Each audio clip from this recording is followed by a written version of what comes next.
নামাজ ছেড়ে দিয়েছো, তওবা করো, মাফ করে দেবো। জেনা করেছো, তওবা করো, মাফ করে দেবো।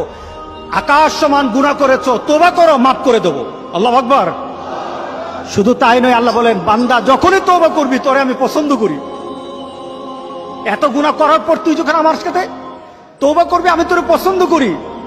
শুধু তাই নয়, আল্লাহ সুবহানাহু ওয়া তাআলা বলেন, যারা মুতাতাহহিরিন, যারা পবিত্রতা অর্জন করে, আল্লাহ তাদেরকে পছন্দ করে।